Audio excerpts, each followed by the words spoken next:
നിങ്ങളെല്ലാവരും ഈ വീഡിയോ ഒന്ന് കണ്ടു നോക്കിക്കേ.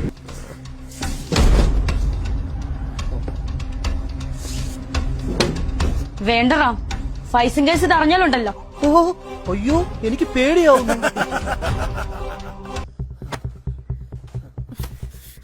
എന്റെ യൂണിഫോം എല്ലാം കീറി.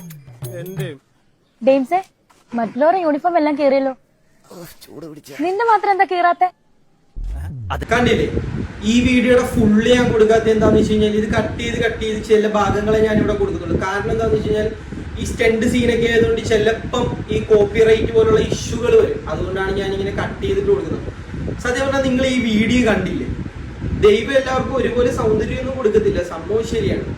പക്ഷേ അഭിനയിക്കാൻ അറിയാവുന്നവർ അഭിനയിച്ചാൽ പോരെ ഈ വീഡിയോയിലേക്ക്.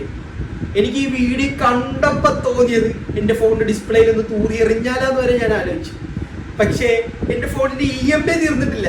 അത് ഓർക്കുമ്പോഴാണ് എനിക്ക് സങ്കടം. ഞാനൊരു സത്യം പറയട്ടെ, ഈ കൊച്ചു പിള്ളേരൊക്കെ ഇങ്ങനെയൊക്കെ അഭിനയിച്ചു കഴിഞ്ഞാൽ ഈ മമ്മൂട്ടി, മോഹൻലാൽ, ഉർവശി ഇവരെ പോലുള്ളവരൊക്കെ ഫീൽഡ് ഔട്ട് ആയി പോകുമല്ലോ എന്ന് ഓർക്കുമ്പോഴാണ് വേറൊരു സങ്കടം. ഇനി തൊട്ട് ഇവരുടെയൊക്കെ പടം കാണേണ്ടി വരത്തില്ലേ? എന്ത് ചെയ്യും നമ്മള്? ഇപ്പോഴത്തേക്ക് കാലത്തിന്റെ പോക്കെ ശാസ്ത്രം നോക്കുന്നു, മനുഷ്യൻ ജയിക്കുന്നു. വല്ലാത്ത ജാതി.